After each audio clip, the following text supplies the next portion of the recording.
કઈ ઉપજતું નથી ભાઈ, કોઈ બોલવા તૈયાર નથી। આ તો પેલા ડુગડુગિયા વાળા રમકડાની જેમ છે, ચાવી ફેરવે એટલું જ બોલે છે। એમની સરકારમાં કોઈનું ચાલતું નથી। આ બાજુના વિધાનસભામાંથી એક મંત્રી હતા, બહુ અહીંયા પાવર કરતા હતા, સરકારમાં એનું કઈ ચાલતું નહોતું। હવે ઘરે બેહાડી દીધા છે।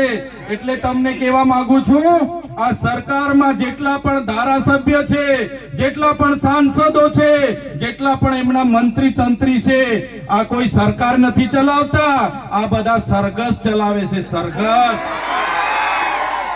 એમના રિંગ માસ્ટરો તો દિલ્હીમાં બેઠા છે, ત્યાંથી રિંગ ફેરવે અને એના મંત્રી તંત્રીઓ બોલતા પોપટની જેમ ફરતા થઈ જાય છે।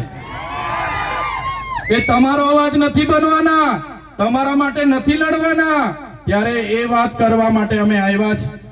તમે જોયું હશે, ચૈતરભાઈ વસાવા આ વિસ્તાર અને આદિવાસી સમાજ, ગુજરાતની જનતા દરેક વર્ગ માટે લડે, યુવાનો માટે લડે, મહિલાઓ માટે લડે, ખેડૂતો માટે લડે, વિદ્યાર્થીઓ માટે લડે, આમ આદમી પાર્ટી શિક્ષણ માટે લડે, વીજળી માટે લડે, સ્થાનિકોને રોજગાર માટે લડે।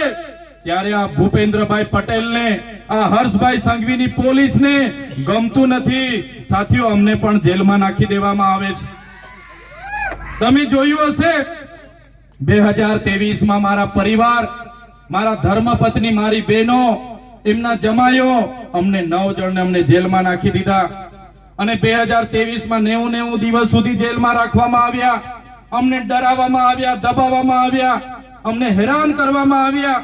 હમણાં પણ તમે જોયું હશે, એક સામાન્ય બાબતમાં મામલતદાર ઉભા જામીન આપી દે, કોઈ મગજમારી નહીં, કોઈ મારામારી નહીં, છતાં ધારાસભ્ય તરીકે મને પકડી લીધો।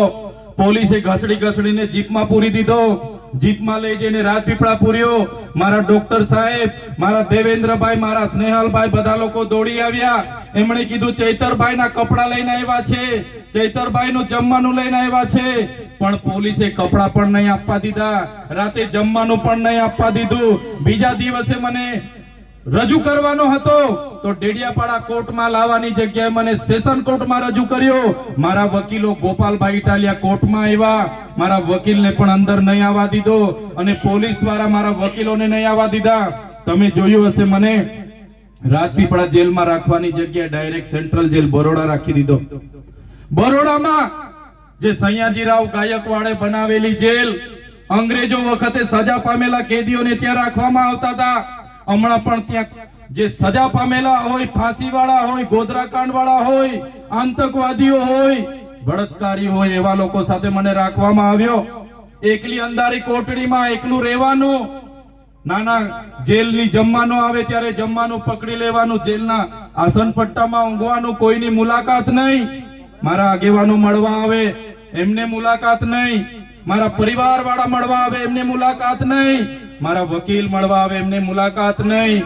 અને જેલોમાં પણ યાતનાઓ આપી, મને વેદનાઓ આપી, મારા કાર્યકરોને દુઃખ આપ્યું, મારા પરિવારને વેદના આપી, મને ડરાવ્યો, મને ધમકાવ્યો। મને કહેવામાં આવ્યું કે તમારે ભારતીય જનતા પાર્ટીમાં જોડાવાનું છે, તમારે આદિવાસીઓ માટે બોલવાનું નથી, તમારે ખેડૂતો માટે બોલવાનું નથી, તમારે યુવાનો માટે બોલવાનું નથી। સાથીઓ, એક દિવસ, એક અઠવાડિયું, એક મહિનો, તારીખ પર તારીખ, તારીખ પર તારીખ, તારીખ પર તારીખ, 80 દિવસ પછી હું જેલમાંથી માંડ છૂટ્યો અને એ લોકોને મેં કીધું, મારી માતા બહેનોના, મારા વડીલોના, મારા યુવાનોના આશીર્વાદ છે, ચૈતર વસાવાનું તમે કઈ બગાડી નથી શકવાના।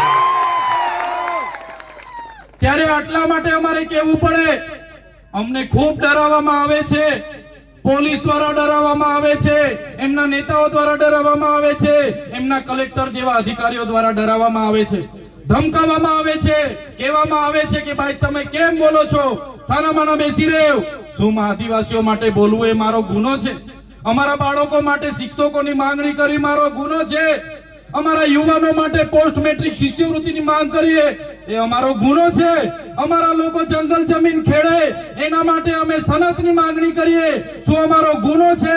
અમારા લોકોની જમીનો રોડમાં જાય એના માટે લડી અમારો ગુનો છે? અમારા છોકરાઓને કંપનીઓમાં હેરાનગતિ થાય એના માટે લડી, એના માટે શું ગુનો છે? ત્યારે સાથીઓ આ સરકારની નીતિઓ તમે જોઈ લો.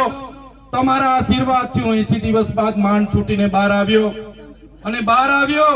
મારા સ્નેહલભાઈ, મારા દેવાભાઈ, મારા દયારામભાઈએ કીધું, ચૈતરભાઈ તમારા જામીન અમે જેમ તેમ કરીને કરાવી લીધા છે, પણ તમારે ડેડિયાપાડામાં પ્રવેશ નથી કરવાનો. હવે તમે વિચાર કરો, ડેડિયાપાડાની જનતાએ 1 લાખથી પણ વધારે મત આપીને મને ધારાસભ્ય બનાવ્યો. ડેડિયાપાડામાં મારું કાર્યાલય છે, ડેડિયાપાડામાં મારું ગામ છે, મારું ઘર છે, મારો પરિવાર છે. પણ આ ભારતીય જનતા પાર્ટીના નેતાઓ, આ ભારતીય જનતા પાર્ટીની પોલીસ આજે મારા ડેડિયાપાડા મત વિસ્તારમાં મને જવા નથી દેતી. હું ડેડિયાપાડા મત વિસ્તારમાં પગ મૂકું એટલે મારે ફરી વડોદરા જેલમાં જવું પડે. પણ એ લોકો કહેવા માંગે છે હું રાજપીપળા રહીને લોકોના કામ કરું. ત્યારે અમારા સાંસદ મને ધમકી આપે કે આ ભાઈને આદિવાસી વિસ્તારમાંથી કાઢી મૂકો, આ ભાઈને ગુજરાતની બહાર તડીપાર કરો.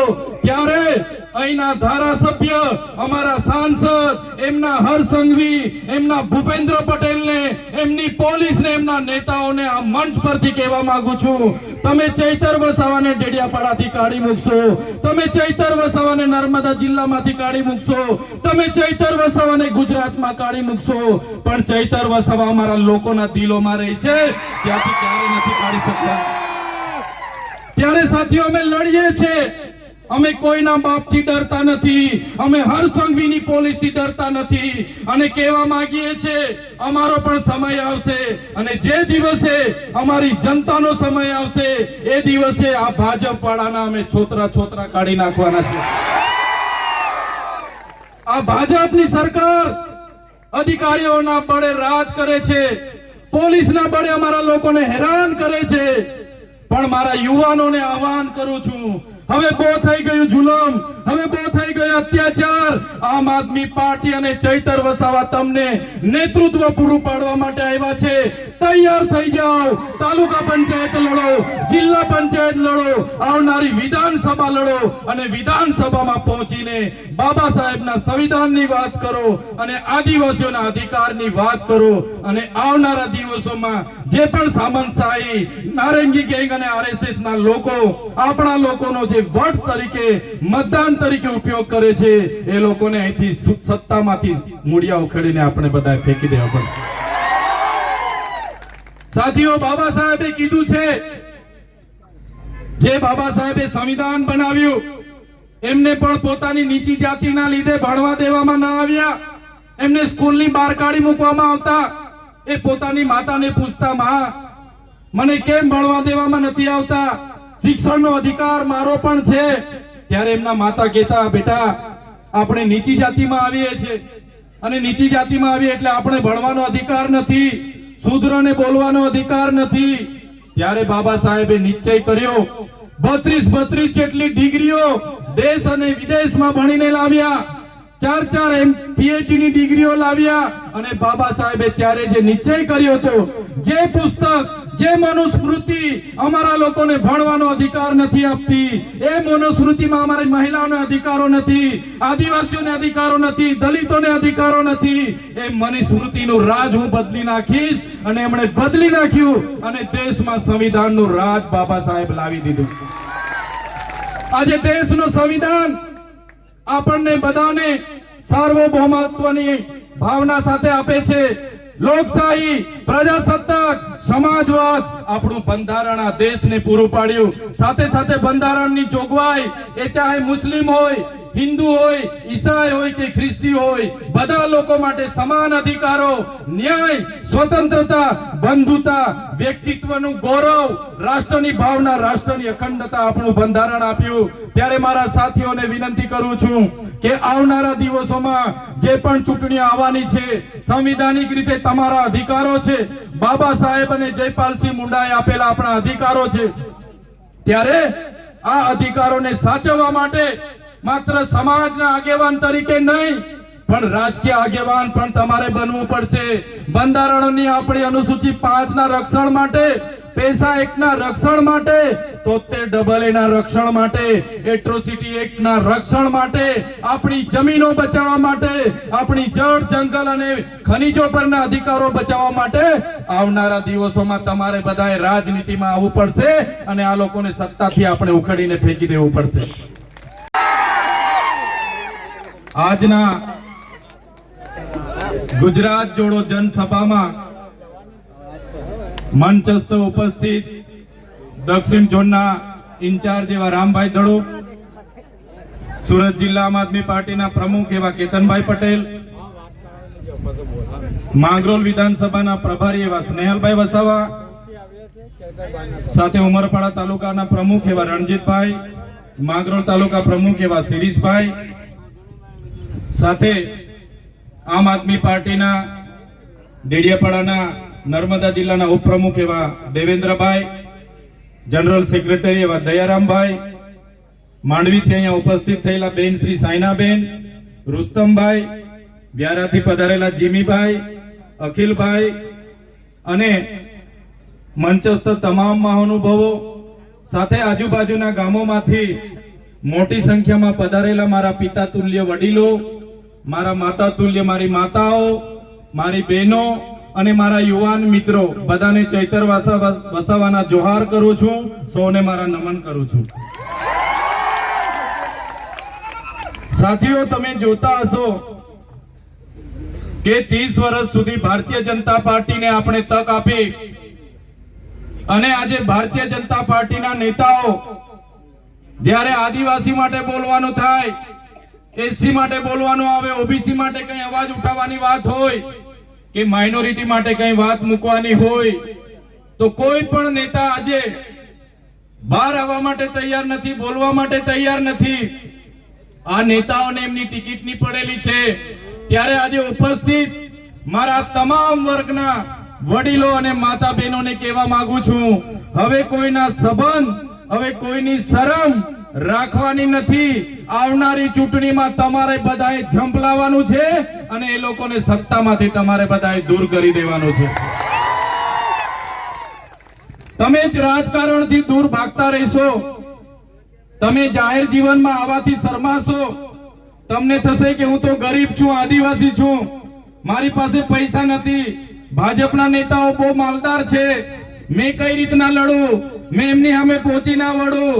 તો આ તમારી સામે ચૈતર વસાવા છે, એમને જોઈ લો. ચૈતર વસાવા તમારા જેવા જ એક સામાન્ય પરિવારમાંથી આવે છે. મારા પરિવારમાં કોઈ રાજનીતિમાં નહોતું. હું ઉમરપાડા તાલુકામાં ગ્રામ સેવક અને વિસ્તરણ અધિકારી તરીકે નોકરી કરતો હતો અને ત્યારે મેં જોયું કે ભાજપના નેતાઓ તો બધા ભણેલા ગણેલા કઈ છે નથી, એમના કરતા તો હું સારું ભણેલું છું અને આ નેતાઓના આદેશો અમારે માનવાના, નેતાઓના કહેવું કામ અમારે કરવાનું.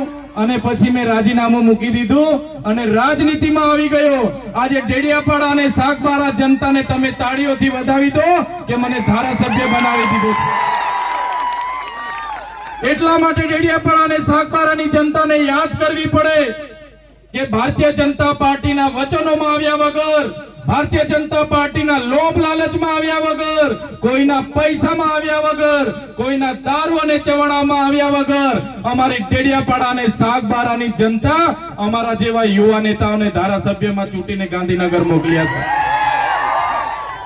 એટલા માટે ડેડિયાપાડા અને સાગબારાની જનતાને અભિનંદન આપવા પડે કે ડેડિયાપાડા અને સાગબારામાં તલાટીઓ નહોતા મળતા, ડેડિયાપાડા અને સાગબારામાં જ્યારે ટીડીઓ ના મળે, ગ્રામ સેવક ના મળે, અને જ્યારે ડેડિયાપાડાની જનતાએ અમારો સહકાર લીધો, અમને સમર્થન આપ્યું, ત્યારે નરેન્દ્રભાઈ મોદીને ડેડિયાપાડામાં આવવું પડ્યું અને ડેડિયાપાડામાં નરેન્દ્ર મોદીના ભીડ ભેગી કરવા માટે, નરેન્દ્રભાઈ મોદીની ભીડ ભેગી કરવા માટે એમના મુખ્યમંત્રી, એમના નાયબ મુખ્યમંત્રી, એમના મંત્રીઓ, એમના તંત્રીઓ, સંત્રીઓ, જંત્રીઓ, ધારાસભ્ય, સાંસદો ગલીએ ગલીએ ફરતા થઈ ગયા, ગલીએ ગલીએ ફરતા થઈ ગયા. પછી પણ ડેડિયાપાડા અને સાગબારાની જનતાએ નેત્રંગમાં આવીને પોતાનો પરચો આપી દીધો કે અમે ઓરિજિનલ આદિવાસીઓ છે. એટલા માટે સાગબારા અને ડેડિયાપાડાની જનતાને દર જગ્યાએ હું યાદ કરું છું. ક્રાંતિની શરૂઆત આ વિસ્તારમાં ડેડિયાપાડા અને સાગબારાના વિસ્તારથી થઈ છે. સાથીઓ, તમે પણ સાથે જોડાયેલા છો. હવે અહીંના નેતાઓની શરમ છોડી દો, એમના સંબંધ છોડી દો અને તમે આવનારા દિવસોમાં રાજનીતિમાં આવી જાઓ. તાલુકા, જિલ્લા અને આવનારી વિધાનસભા આપણે જીતવાની છે. તમે રાજનીતિથી દૂર નહીં ભાગશો. તમારા જેવા સારા લોકો રાજનીતિથી દૂર ભાગે છે. ભાજપની શરમ નડે છે, કોંગ્રેસના સંબંધ નડે છે. એના લીધે આપણા પર ખરાબ અને ખોટા લોકો શાસન કરે છે અને આપણું શોષણ થાય છે, આપણી જમીનો છીનવાય છે, આપણા ગામ વિસ્થાપિત થાય છે, આપણું ઝાડ, જંગલ અને જમીન પરના અધિકારો છીનવાય છે. મારા સાથીઓ, તમે જોયું હશે આજે વિધાનસભામાં આદિવાસી સમાજના 27 ધારાસભ્ય છે. અમે 1-2 ધારાસભ્ય સિવાય કોઈ આદિવાસી સમાજ માટે બોલવા તૈયાર નથી. અમે ઉકાઈના વિસ્થાપિતો માટે બોલીએ, અમે નર્મદાના વિસ્થાપિતો માટે બોલીએ, અમે કરજણના વિસ્થાપિતો માટે બોલીએ, અમે આદિવાસી વિસ્તારના શિક્ષણ માટે બોલીએ, આદિવાસી વિસ્તારના શાળાઓ માટે બોલીએ, આરોગ્ય માટે બોલીએ.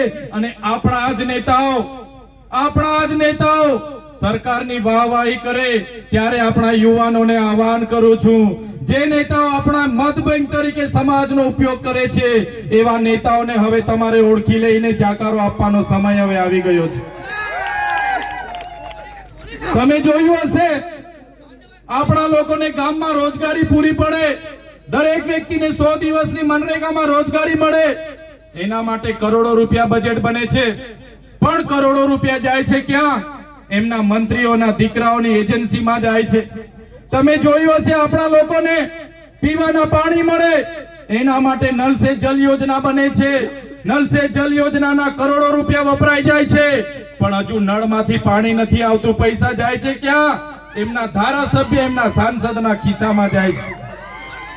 નળો તો બધા ઘરે બેસી ગયા છે, પાઇપલાઈનો બધી આવી ગઈ છે, પણ નળમાંથી હજુ પાણી આવ્યું. પાછળવાળા બોલતા નથી. પાણી આવતું હોય તો કેજો ભાઈ. પાણી આવતું? ત્યારે આદિવાસીઓના બજેટમાંથી આજે આ લોકો વિકાસ સપ્તાહના રથો લઈને ગામડે ગામડે પ્રોગ્રામો કરે છે, અમૃત મહોત્સવના પ્રોગ્રામો કરે છે, ગૌરવ યાત્રાઓ કાઢે છે, આ લોકોની માર્ચ યુનિટી કાઢે છે.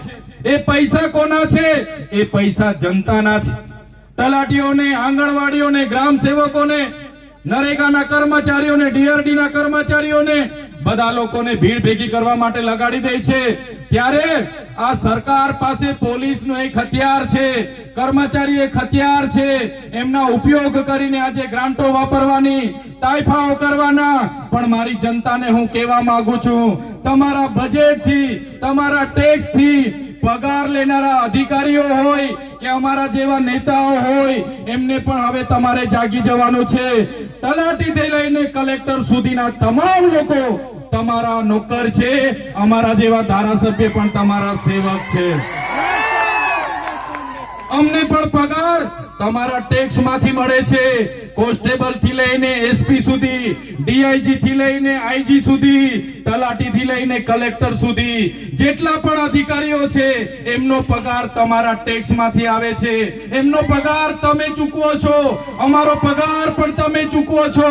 જેટલા પણ અધિકારીઓ છે એ તમામ અધિકારીઓ તમારા સાહેબ નથી, એ તમારા નોકર છે. નોકર છે. અમને પણ તમારા ટેક્સ માંથી પગાર મળે છે. મહિનો થાય ને અમારામાં પગાર જમા થાય છે. એ પૈસા પણ તમારા છે. અમે પણ તમારા સાહેબ નથી, અમે પણ તમારા સેવક છે. ત્યારે આ બજેટનું રકમ જે એમના તાઇફાઓમાં વપરાય છે એના માટે પણ આપણે જાગવું પડશે. સાથીઓ, અહીંયા પોલીસના કેટલાક અધિકારીઓ છે, કેટલાક કર્મચારીઓ છે, એમના માટે જોરદાર આપણે તાળીઓ પાડી લો. પણ કેટલાક પોલીસ અધિકારીઓ એવા પણ છે જે અહીંના ધારાસભ્યના ઈશારે, અહીંના સાંસદના ઈશારે, એમના કેટલાક ગૃહમંત્રીના ઈશારે અમારા લોકોને ખોટી ખોટી રીતે હેરાન કરે છે. એવા પોલીસ અધિકારીઓને પણ હું કહેવા માંગુ છું, 2027માં અમારો સમય આવે છે. 2027 માં અમારો સમય આવશે, અમે તમારા જેવા પોલીસ અધિકારીઓ જે ભ્રષ્ટાચારી છે, હપ્તાખોરી કરે છે, જે લોકોને રાતોરાત કરોડપતિ બનવું છે, એવા લોકોને પણ પ્રમોશન આપીને સાબરમતી જેલમાં મોકલવા માટે અમે તૈયાર છીએ. જે પોલીસ અધિકારીઓ નિષ્ઠાવાન છે, સુરક્ષા, સેવા અને શાંતિનું કામ કરે છે, બંધારણમાં મળેલી જવાબદારીનું કામ કરે છે, એવા પોલીસ અધિકારીઓને ચૈતર વસાવાના કડા ખાતે સલામ. પણ જે પોલીસ અધિકારીઓ અમારા લોકોને હેરાન કરે છે, પરેશાન કરે છે, એ પોલીસ અધિકારીઓને આ મંચ પરથી કહેવા માંગુ છું, અમારો સમય આવવાનો છે અને અપના ટાઈમ આएगा, એ દિવસે તમારા પટ્ટા પણ અમે ઉતારીને મૂકી દઈશું. તમારા પટ્ટા એ કમરમાં પહેરવા માટે આપ્યા છે, તમારા પટ્ટા ગળામાં પહેરીને ધારાસભ્યની સાથે ફરવા માટે નથી. તમારા પટ્ટા ટોમીની જેમ ગળામાં પહેરીને સાંસદ સાથે ફરવા માટે નથી. તો જેટલા લોકો ટોમી બનીને ગળામાં પટ્ટા પહેરીને ફરે છે, પોલીસ અધિકારીઓ પણ કાન ખોલીને સાંભળી લે, 2027 માં તમારી ફાઇલો પણ ખુલવાની છે. અમે દારૂ અને ડ્રગ્સ રોકવાની વાત કરીએ ત્યારે મારા પોલીસ અધિકારીઓ પીવાવાળાને લઈને આવે છે, પીવાવાળાને લઈને આવે છે, બસ પીવાવાળાને લઈને આવે છે. તો બુટલેગરોને કોણ લાવશે? તમારો કાકો. તમને પીવાવાળા દેખાય છે ને વેચવાવાળા દેખાતા નથી. ત્યારે એવા પોલીસ અધિકારીઓને પણ કહેવા માંગુ છું, અમે દારૂ અને ડ્રગ્સ માટે લડીએ છીએ, વિધાનસભામાં પણ લડીએ છીએ અને સડક પર પણ લડીએ છીએ. જે લોકો હપ્તાઓ સાથે જોડાયેલા હશે, ડ્રગ પેડલરો સાથે જોડાયેલા હશે, બુટલેગરો સાથે જોડાયેલા હશે, તો સંબંધ તોડી નાખજો. આવનારા દિવસોમાં ચૈતરભાઈ વસાવા, સ્નેહલભાઈ વસાવાની આગેવાનીમાં જનતા રેડ થવાની છે. આ વિસ્તારમાં નેશનલ હાઈવે 56 ના નામે અમારા લોકોની બારોબાર જમીનો છીનવાય છે. અહીંયા કોસંબાથી ઉમરપાડાના રેલવેના નામે ઝંખવાના લોકોને રંજાડવામાં આવે છે. અહીંના પ્રાંત અધિકારી અહીંના ધારાસભ્યના ઈશારે પોલીસને મોકલે છે અને ઘરો ખાલી કરાવે છે. ત્યારે પ્રાંત અધિકારીને, એ કલેક્ટરને પણ હું કહેવા માંગુ છું, ઝંખવાવનો આદિવાસી સમાજ, ઝંખવાવનો મુસ્લિમ સમાજ, ઝંખવાવનો ઓબીસી સમાજ એ એકલો નથી. ઝંખવાવના લોકો એકલા નથી. ઝંખવાવના લોકો સાથે આખા ગુજરાતના લોકો છે. આજે તો અમે રેલી લઈને આવ્યા છે. અમારા ઝંખવાવના આદિવાસી, મુસ્લિમ અને ઓબીસી, એસટી, એસી ને તમે હેરાન કરશો, આ ઝંખવાવ અને વાડીમાં રેલો લાવીશું અમે, રેલો. અહીંયા ઉમરપાડામાં 70,000 હેક્ટરમાં અભયારણ્ય લાવવા માટે આપણા નેતા ગાંધીનગર આટા મારે છે કે અભયારણ્ય લાવવું છે. ત્યારે નેતાને કહેવા માંગુ છું, આ જંગલ એ આદિવાસીઓએ સાચવેલું અમારું જંગલ છે. તમારું અભયારણ્ય લાવવાની વાત તમે અહીંયા કરતા નહીં, બાકી તમારું જંગલ ખાતું પણ અહીંયા નજરે નહીં પડશે. 1 વર્ષ પહેલા મારા ડેડિયાપાડામાં આ બાજુના કોઈ મંત્રી હતા, 400 કરોડ પ્રોજેક્ટ લઈને માલ સામોટમાં આવ્યા હતા. એમને પૂછી લેજો હું હાલ થાય છે. ઊભી પૂછડીએ ભાગવું પડ્યું, આજ દિન સુધી દેખાયા નથી. ઓલપાડના હતા, અમારે ત્યાં વિકાસ વિકાસ કરતા કરતા આવ્યા હતા. માલ સામોટમાંથી એવા તગડેલા છે કે હજુ દેખાતા નથી. ત્યારે અભયારણ્યના નામે, નેશનલ હાઈવે 56 ના નામે, રેલવેના નામે અને જે સોલાર ઉર્જાનો પ્રોજેક્ટ લાવવાના નામે અમારા લોકોને છંછેડ છો, તો આ વિસ્તારના ધારાસભ્ય અને આ વિસ્તારના સાંસદ નેતા અમે રેલો લાવી દઈશું, રેલો. એ ક્રાંતિનો છે સાથીઓ. દેશના વડાપ્રધાન સ્વદેશી અપનાવવાની, આત્મનિર્ભરની મોટી મોટી વાતો કરે છે, પણ પોતે વિદેશી કંપનીઓને લાવી રહ્યા છે અને આપણા લોકો સાથે ગેરમાર્ગે દોરવાની વાતો કરે છે. ત્યારે મારા યુવાનો, મારા વડીલો, મારી માતા બહેનો, તમે જોયું હશે જ્યારે દેશને નર્મદા ડેમની જરૂર હતી, આપણા લોકોએ ગામડાને ગામડા ખાલી કર્યા. જ્યારે ઉકાઈ ડેમની જરૂર હતી, આપણા લોકોએ ગામડાને ગામડા ખાલી કરી આપ્યા. જ્યારે કરજણ ડેમની, કડાણા ડેમની અને જ્યારે પણ મોટા મોટા ડેમોની જરૂર હતી, ગામડાઓ આપણા ખાલી થયા. જ્યારે જીઆઈડીસીઓ આ વિસ્તારમાં આવી, જ્યારે તળકેશ્વર જેવી જીએમડીસીઓ આ વિસ્તારમાં આવી, જ્યારે આ વિસ્તારમાં રોડ રસ્તા આવ્યા, આ વિસ્તારમાં રેલવે આવી, આ વિસ્તારમાં નહેરો આવી, ત્યારે આપણા લોકોએ પોતાની જમીનો આપી છે. આપણા લોકો પોતાના ગામ સાથે, સમાજ સાથે, પોતાના કુટુંબ સાથે, પોતાની સંસ્કૃતિ અને પ્રકૃતિ સાથે છિન્ન ભિન્ન થઈને દેશના વિકાસમાં યોગદાન આપ્યું છે. ત્યારે આજે દેશના આઝાદીના 78 વર્ષ પછી પણ આપણા લોકો માટે શિક્ષણ નથી, આપણા યુવાનોને કાયમી રોજગારી નથી. અહીંયા કંપનીઓમાં જાય, 12 કલાક શોષણ થાય છે અને કાયમી કરવામાં નથી આવતા, પગાર યોગ્ય નથી મળતો. ત્યારે મારા યુવાનો, મારા સાથીઓ, બધાને હું કહેવા માંગુ છું, હવે આવેદન નિવેદન બહુ થઈ ગયું, હવે ધરણા પ્રદર્શન બહુ થઈ ગયા, હવે જિંદાબાદ મુર્દાબાદ બહુ થઈ ગયું. હવે જો આપણા લોકોની જમીનો છીનવાશે, હવે જો આપણા યુવાનોને રોજગાર નહીં મળશે, આપણા બાળકોને શિક્ષણ નહીં મળશે, આપણા ખેડૂતોને નર્મદાનું પાણી નહીં મળશે, ઉકાઈનું પાણી નહીં મળશે, તો અમે આહવાન કરીશું અને આપણે બધા ગાંધીનગરનો રસ્તો પકડી લઈશું. કરવું પડશે. ક્યાં સુધી આપણે અન્યાય વેઠતા રહીશું, ક્યાં સુધી આપણી મા બેટીઓ પર અત્યાચાર વેઠતા રહીશું? ત્યારે આપણા અધિકારો, સંવિધાનિક અધિકારો, બંધારણીય અધિકારો, આપણા સામાજિક અધિકારો બચાવવા માટે તમામ લોકોએ જાગવું પડશે. આજે દેશમાં 8% આદિવાસીઓ છે, આજે દેશમાં 15% દલિત સમાજ છે, આજે 60% ઓબીસી છે અને માઇનોરિટી એટલી છે 90% આપણે થઈએ છીએ. છતાંય આપણે કોઈ જગ્યામાં બ્યુરોક્રેટમાં નેવું નથી, આપણે કોઈ પણ જગ્યાએ સચિવાલયોમાં નેવું નથી, આપણે જ્યુડિશિયરી એટલે કે જજોમાં નેવું નથી, આપણે કોર્પોરેટ જગતમાં કોઈ પણ જગ્યાએ આપણો હિસ્સો નથી. ત્યારે આવનારા દિવસોમાં સંવિધાનને બચાવવા માટે, આપણા અધિકારોને બચાવવા માટે, આપણા લોકોને બચાવવા માટે બધા એક થઈને લડીશું. અને સાથે સાથે અહીંયા મોટી સંખ્યામાં મારી માતાઓ છે, મારા વડીલો છે અને મોટી સંખ્યામાં યુવાનો છે. યુવાનોને પણ આજના આ મંચ પરથી કહેવા માંગુ છું, તમે બધા મને માનતા હોય, મારું કહેલું જીવનમાં ઉતારવા માંગતા હોય તો તમને મારે વિનંતી છે, તમે ભણો. તમારો ભણવાનો સમય છે, તમારું કેરિયર બનાવો.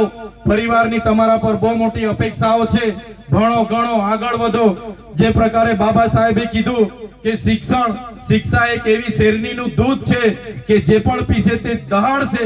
અને બાબા સાહેબના સિદ્ધાંતો પર તમે બધા ભણો, તમારું કેરિયર બનાવો એ વિનંતી કરું છું. મારા યુવાનોને કહેવા માંગુ છું, તમારા ભણવાનો સમય છે, ભણો.